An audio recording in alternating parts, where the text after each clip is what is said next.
Hello बच्चों, let's read the question. A rod PQ of mass m and length L is hinged at end P. The rod is kept horizontal by a massless string tied to point Q as shown in figure. When string is cut, the initial angular acceleration of the rod is. So बच्चों हमें diagram में दिखाई गई है एक rod जिसको indicate किया गया है PQ से. इसका मास है m और इसकी लेंथ दिखाई गई है L.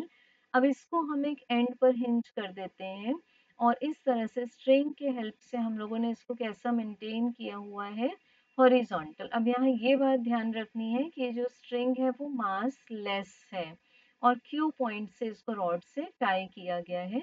अब बच्चों हम जब इस स्ट्रिंग को कट कर देंगे तो हमें बताना है कि रॉड में इनिशियल एंगुलर एक्सेलरेशन कितना प्रोड्यूस होगा. तो डेफिनेट सी बात है, जब हम इस स्ट्रिंग को कट कर देंगे तो ये जो रॉड का एंड क्यू है ये इस तरह से टॉपल होगा. तो हम मान लेते हैं यहाँ पर कि इसमें एंगुलर एक्सेलरेशन प्रोड्यूस हो गया अल्फा. सो बच्चों हम क्या लिख सकते हैं इसको कि the torque on the rod is equal to the moment of the weight. Moment of the weight, weight एक फोर्स है हमारे पास, moment of the weight of the rod about point P.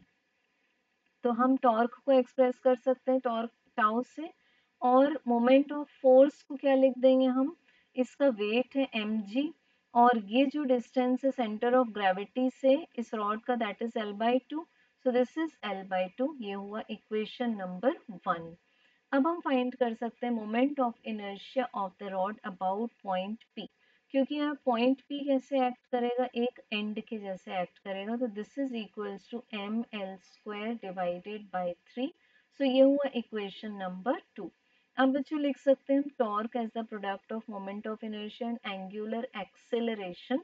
तो हम दोनों इक्वेशंस में से वैल्यूज डाल देंगे. तो टॉर्क की वैल्यू है mgl/2 और मोमेंट ऑफ इनर्शिया है ml² divided by 3.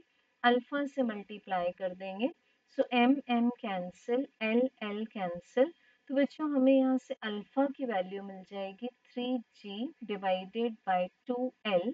So correct answer will be option number A. Thank you.